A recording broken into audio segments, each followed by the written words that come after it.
Hai semua, apa kabar? Saya Mel dalam Mel Crime Story. Kasus kali ini terjadi di Cedar Rapids, Iowa, Amerika Serikat, di mana Michelle Martinko menghabiskan masa remajanya di sana. Kota terbesar kedua di Iowa ini berpenduduk 150.000 jiwa. Michelle Martinko lahir tahun 1961, merupakan putri kedua dari Albert dan Janet. Dia dipandang sebagai anak ajaib, hadiah bagi orang tuanya setelah bertahun-tahun mencoba mendapatkan bayi yang diawali oleh 5 kali keguguran. Ibunya berusia 44 tahun. Meski perbedaan usia 12 tahun, dia dan kakak perempuannya, Channel, sangat dekat. Ketika berusia 12 tahun, Michelle didiagnosis menderita skoliosis tulang belakangnya melengkung ke samping, sehingga Michelle harus memakai penyangga punggung selama 2 tahun. Hal ini mengganggu masa pra-remajanya. Dia menjadi pemalu. Tetapi pada tahun 1979, wajar jika dikatakan Michelle mulai berkembang. Michelle sekarang menjadi gadis tinggi, percaya diri, dan cantik, berusia 18 tahun dan seorang senior di SMA Kennedy High School. Michelle digambarkan sebagai orang yang menarik perhatian, seorang yang senang fashion, dan rambutnya selalu ditata rapi, sehingga dia punya nama panggilan Farah. Dia tidak hanya punya penampilan cantik, dia juga berbakat secara akademis dan dalam ekstrakurikuler. Michelle adalah bagian dari pasukan tongkat berputar sekolah. Michelle bernyanyi di paduan suara dan berakting di produksi teater. Tetapi sebagian besar dia adalah seorang gadis biasa 70-an yang senang berjalan di arena sepatu roda dan danau kota. Meskipun Michelle tidak banyak teman, ada yang bilang ini hanya kecemburuan, dan ada yang bilang ini karena konflik soal laki-laki. Michelle pernah berkencan, namun dia ingin lulus dan kemudian belajar desain interior di Iowa State University. Pada tanggal 19 Desember tahun 1979, kurang dari seminggu sebelum Natal. Malam ini, Michelle menghadiri jamuan makan malam untuk paduan suara konser Kennedy di Sheraton Inn di barat daya kota. Michelle mengenakan gaun hitam, sepatu hak tinggi, dan mantel khas bulu kelinci berwarna coklat dan putih. Saat acara berakhir, Michelle bertanya kepada temannya dan sesama pemain tongkat estafet, Jane, apakah Jane ingin ikut dengan Michelle ke Westdale Mall yang baru dibuka di dekatnya? Michelle ingin memilih mantel musim dingin barunya. Jane tidak bisa pergi karena Jane punya banyak PR. Jadi Michelle pergi sendiri membawa uang tunai $180.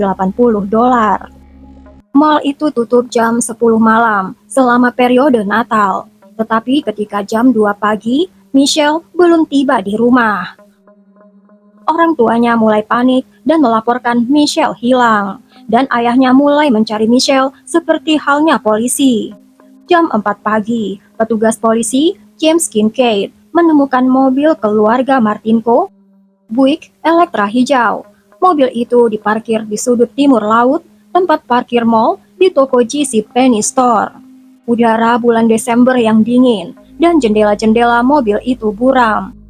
Petugas James menyeka embun di kaca mobil untuk melihat apa yang dia pikir adalah seorang wanita mabuk yang merosot di kursi penumpang.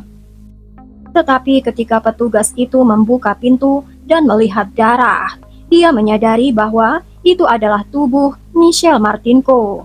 Tempat kejadian perkara aneh dan penuh kekacauan mengerikan. Interior mobil berlumuran darah dan bulu kelinci dan kusut. Dan segera terlihat jelas bahwa Michelle telah dilukai dengan sajam sampai meninggal. Otopsi menunjukkan bahwa Michelle mengalami 29 luka sajam, termasuk 11 luka tusuk di wajah, leher, dan dada. Penyebab kematiannya adalah luka tusuk di tulang dada yang menembus jantungnya.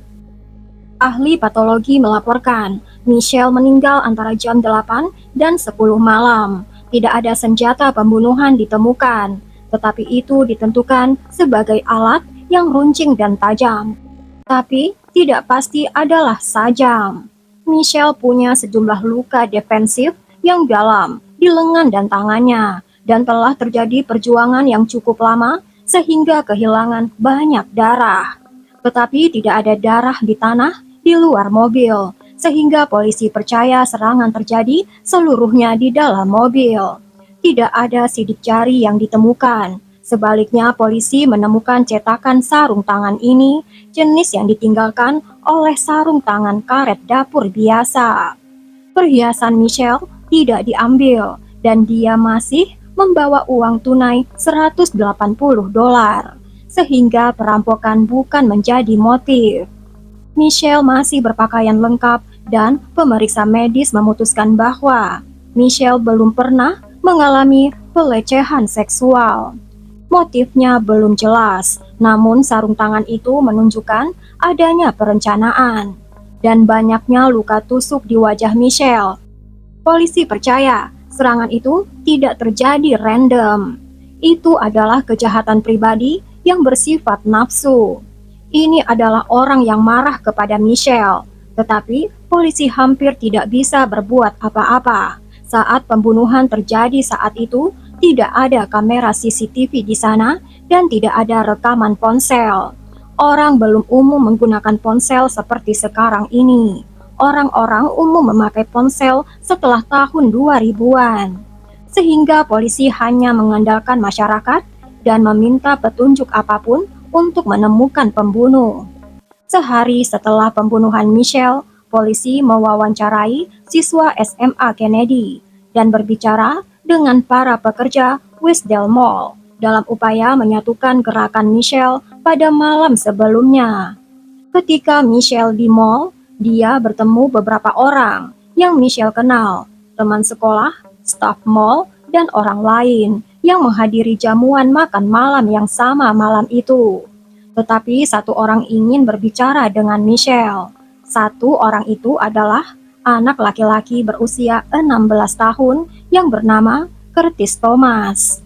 Curtis adalah kenalan biasa Michelle dan Curtis bekerja di toko pakaian pria Jazz King. Michelle menemui Curtis selama shift Curtis. Jadi Curtis beristirahat dan mereka duduk bersama dan mengobrol sebentar. Sementara Curtis mengambil sesuatu untuk dimakan. Setelah sekitar 45 menit, Michelle akan pulang ke rumahnya dan Curtis mengantar Michelle ke pintu keluar JCPenney. Sekitar jam 9.30 menit malam, sejumlah saksi melihat mereka bersama. Siswa SMA Kennedy, teman dekat, dan teman yang menghadiri jamuan makan malam itu. Keesokan harinya Curtis di sekolah. Kepala sekolah masuk ke kelas diapit oleh dua polisi. Mereka membawa Curtis ke kantor polisi untuk ditanyai dan menanyai Curtis, "Mengapa kamu membunuh Michelle Martinko?" Curtis Thomas adalah orang terakhir yang melihat Michelle hidup, tapi tidak ada yang dapat menghubungkannya dengan pembunuhan itu. Seminggu setelah pembunuhan Michelle, polisi mencari petunjuk dan mewawancarai tersangka. Tapi ada satu nama terus muncul, yaitu Andy Siedel. Andy adalah mantan pacar Michelle. Mereka berkencan selama 2 tahun sebelum Michelle putus dengan Andy. Hanya beberapa bulan sebelum Michelle terbunuh. Bukan perpisahan yang baik, tapi Andy tidak menganggapnya baik sama sekali. Dari beberapa sumber mengatakan, Andy adalah mantan pacar yang sangat pencemburu. Dan Andy terlihat di malam pembunuhan berbicara dengan Michelle. Andy tidak menyangkalnya. Menurut Andy, dia ada di sana untuk mengambil hadiah Natal untuk Michelle dan kebetulan bertemu Michelle.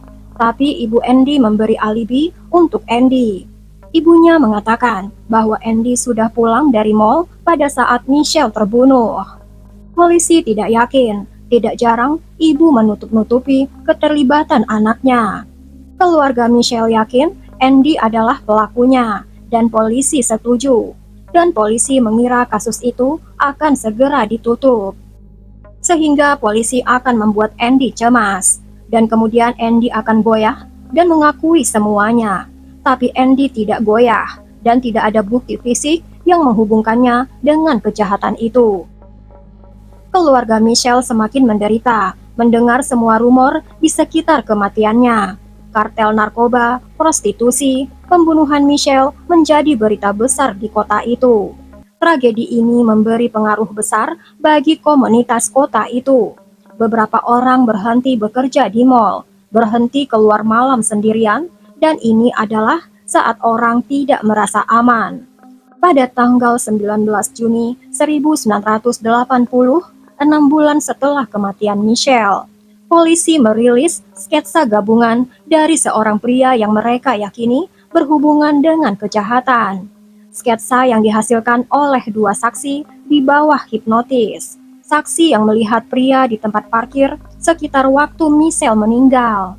Tersangka digambarkan laki-laki kulit putih di akhir masa remaja atau awal 20-an, tinggi 182 cm dan berat 77 kg, mata coklat dan rambut keriting gelap. Sketsa itu menghasilkan petunjuk, tapi akhirnya hilang dan penyelidik kembali ke titik nol. Setahun setelah kematiannya, ratusan orang sudah diwawancarai, lusinan orang sudah dihipnotis dan mengikuti tes kebohongan. Tapi tidak ada petunjuk. Permohonan putus asa dengan hadiah $10.000 diberikan untuk informasi yang akan mengarahkan polisi ke pembunuh Michelle.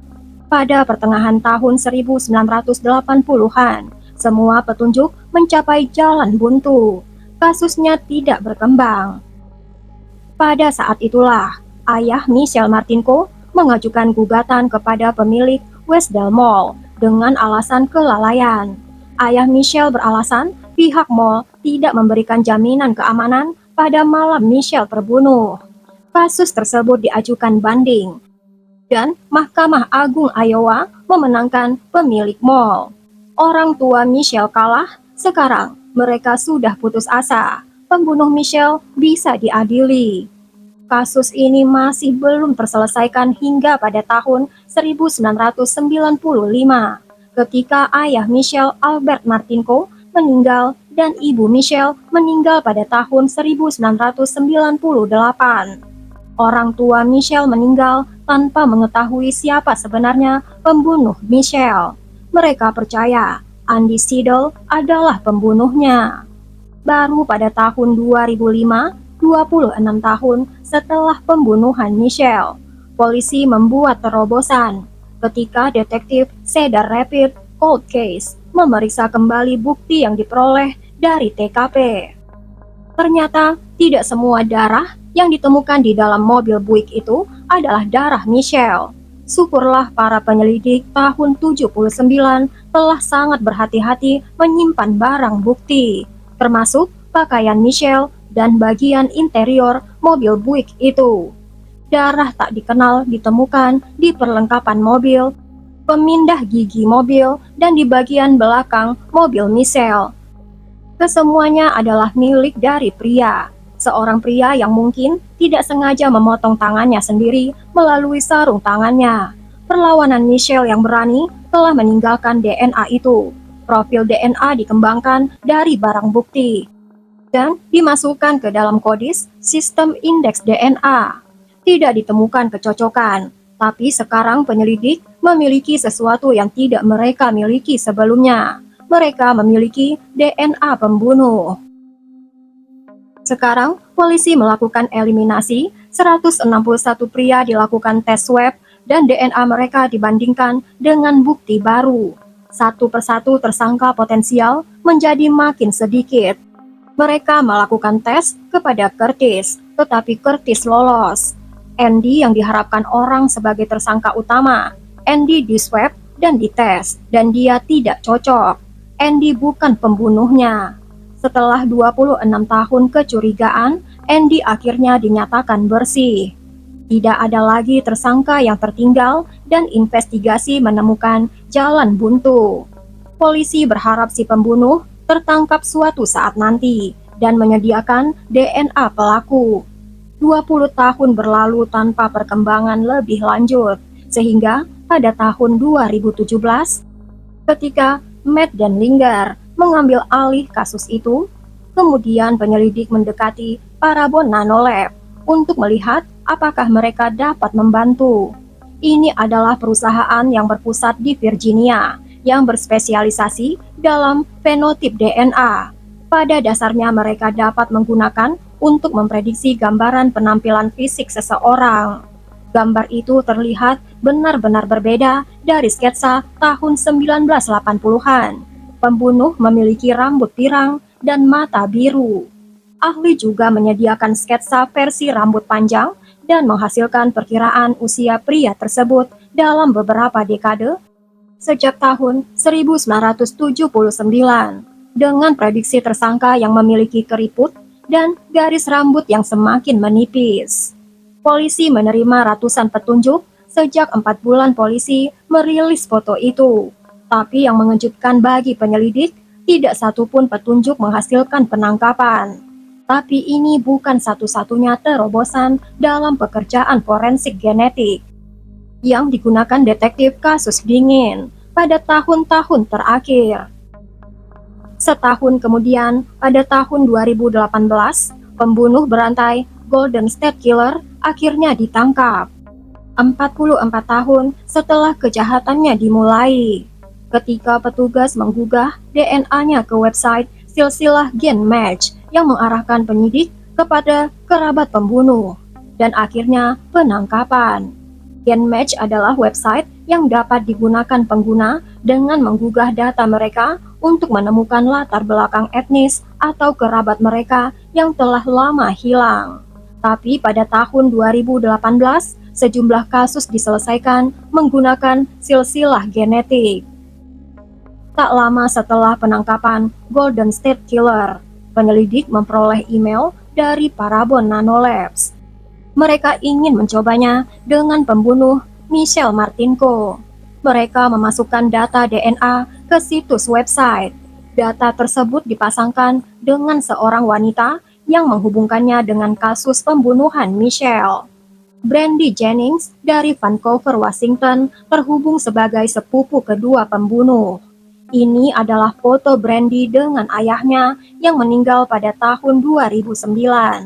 Pada tahun 2018, Brandy mengupload info DNA-nya untuk melihat apakah Brandy dapat mengetahui tentang keluarga pihak ayahnya. Inilah saatnya untuk membangun silsilah keluarganya. Parabon merilis silsilah keluarganya dan memutuskan Brandy sebagai satu dari 4 pasang kakek buyut dengan pembunuh Michelle.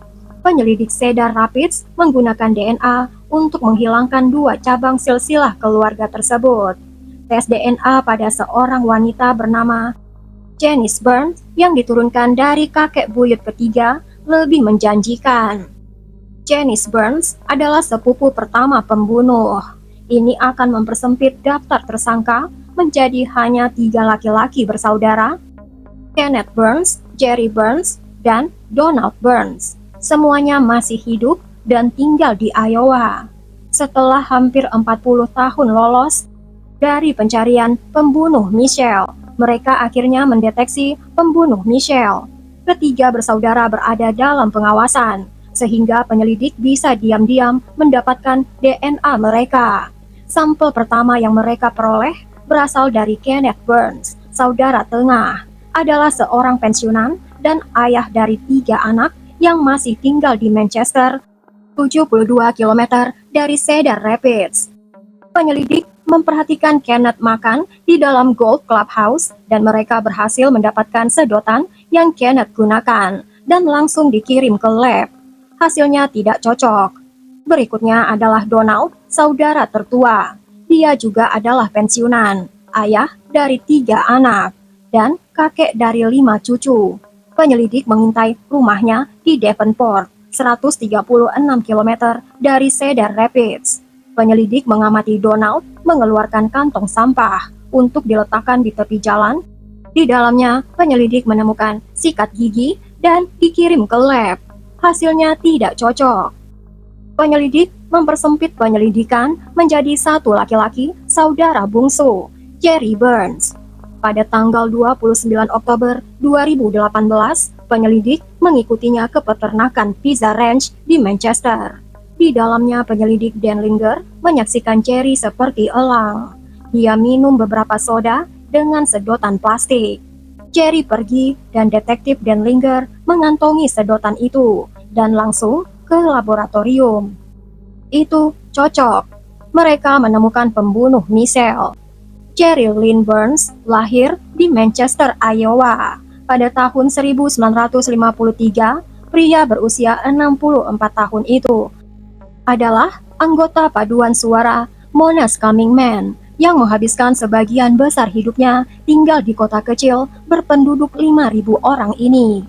Tidak ada orang yang mengenalnya percaya bahwa Jerry mampu melakukan kekerasan, apalagi sebuah pembunuhan brutal seperti pembunuhan Michelle Martinko.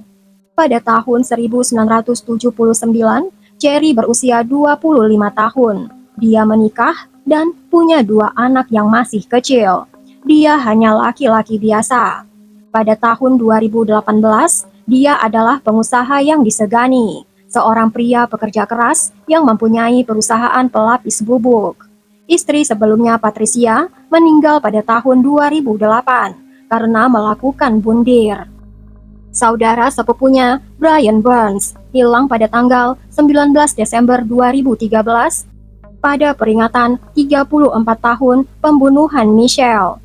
Tentu saja muncul pertanyaan mengenai kedua insiden itu. Tapi polisi tidak punya alasan percaya bahwa Jerry terkait dengan kedua kasus itu.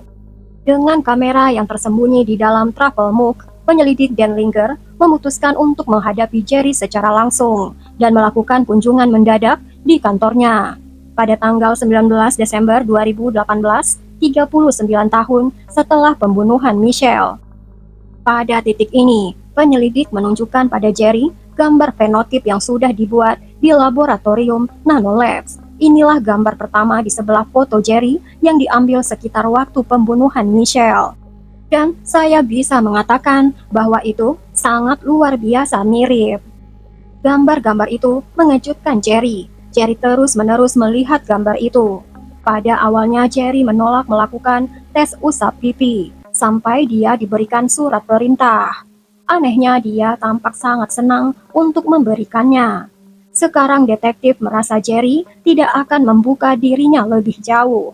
Detektif mengubah pendekatannya menjadi konfrontasi langsung. Wawancara itu berlangsung 1 jam. Jerry tetap tenang meskipun dalam keadaan seperti dituduh melakukan pembunuhan. Dia menunjukkan sedikit emosi bahkan ketika Jerry secara resmi ditangkap.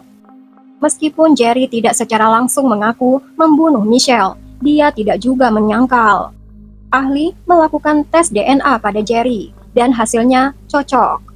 Dengan kepastian 1 dari 100 miliar, Jerry Burns ditahan dengan jaminan 5 juta dolar dan didakwa dengan pembunuhan tingkat pertama. Dia mengajukan pengakuan tidak bersalah. Sebagai bagian dari penyelidikan, komputer Jerry disita dan riwayat pencariannya yang mengganggu. Setidaknya beberapa kali seminggu, kadang-kadang berjam-jam, Jerry menelusuri beberapa subjek yang memberatkannya. Penyerangan terhadap wanita berambut pirang, pencekikan, penikaman, pembunuhan, sebut saja hal yang mengerikan. Jerry akan mencarinya. Dan ini memberikan motif yang masuk akal. Pembela Jerry mengajukan mosi untuk melarang mosi ini di pengadilan dengan alasan pencarian di web situs internet terjadi beberapa dekade setelah pembunuhan, dan hakim setuju. Pembela Jerry juga berusaha menyembunyikan bukti-bukti tersebut karena bukti tersebut diperoleh tanpa surat perintah. Tetapi hakim memutuskan dapat menerimanya di pengadilan. Pembela juga meminta persidangan tidak dilakukan di Lynn County karena kasus itu telah mendapat banyak perhatian selama 4 dekade terakhir. Pembela melihat potensi publisitas yang merugikan. Pihak penuntut tidak menolaknya, jadi persidangan dijadwalkan tanggal 10 Februari 2020 di gedung pengadilan Scott County di Davenport. Di negara bagian Iowa, pembunuhan tingkat pertama adalah kejahatan kelas 1 yang membawa hukuman seumur hidup wajib tanpa pembebasan bersyarat. Persidangan pembunuhan dimulai tanggal 12 Februari 2020. Inti persidangan ini sepenuhnya berpusat pada satu-satunya bukti kredibel yang mereka miliki, yaitu DNA. Pengacara Jerry, Leon Spy, berargumen bahwa DNA tidak menceritakan keseluruhan cerita. Pembela menuduh jaksa salah menangani bukti DNA karena polisi sudah mengantongi semua pakaian Michelle bersama. Tapi jaksa mengatakan itu adalah praktek yang umum untuk menangani bukti seperti yang dilakukan pada tahun 1979. Karena bukti DNA belum diketahui pada saat itu. Pembela Jerry hanya menyebut satu saksi selama persidangan. Dr. Michael Spence, seorang forensik yang menunjuk dirinya sendiri sebagai konsultan DNA. Dia mengemukakan bahwa sangat mungkin materi genetik Jerry dipindahkan ke TKP dengan cara lain. Mungkin materi itu tertinggal di sana pada kunjungan sebelumnya ke mall dan tertinggal di pakaian Michelle. Dia menjelaskan bahwa dia tidak percaya hal ini terjadi atau tidak terjadi, hanya saja hal itu mungkin terjadi. MD, mantan pacar Michelle, memutuskan berbicara di persidangan. Dia bersaksi sangat memuji Michelle. Dan ingat, dia adalah pria yang menghabiskan sebagian besar waktunya selama 3 dekade hidupnya dengan orang-orang di komunitasnya yang mencurigai Andy sebagai pembunuh Michelle yang kejam, termasuk keluarga Michelle. Curtis Thomas juga bersaksi malam itu jelas kematian Michelle memiliki dampak bertahan lama padanya. Curtis merasa bersalah seumur hidup karena tidak mengantar Michelle kembali ke mobilnya. Seperti Jane, teman Michelle, yang membiarkan Michelle pergi ke mall sendirian. Tapi ada kesaksian dari teman satu sel Jerry, Michael Ellison, yang terbukti sebagai karakter Jerry yang memberatkan. Jerry ingin membawa Michael ke mall bila Michael terus mengalahkannya dalam bermain kartu. Maksudnya, mungkin Jerry mengancam Michael bila Michael terus mengalahkan Jerry bermain kartu, maka Jerry akan membuat Michael mati.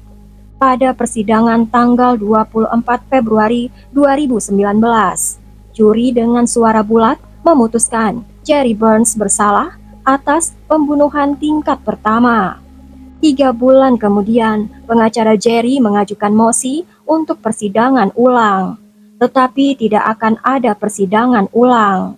Pada tanggal 7 Agustus 2020, Jerry dijatuhi hukuman wajib seumur hidup tanpa kemungkinan pembebasan bersyarat. Dia sekarang dipenjara di Lembaga Pemasyarakatan Negara Anamosa. Dia tidak akan pernah menjadi manusia bebas lagi. Baik sekali kepolisian di Amerika Serikat, kasus dingin selama 40 tahun tetap diselidiki sampai tuntas. Dan laboratorium Parabon Nanolabs sangat sering terlibat dalam mengungkap kasus-kasus lama dengan fenotip DNA. Bagaimana pendapat kalian guys tentang kasus ini? Tulis di kolom komentar ya. Bila suka ceritanya, berikan subscribe-nya ya. Terima kasih banyak atas subscribe-nya guys. Berikan juga like, tekan loncengnya untuk cerita yang lain.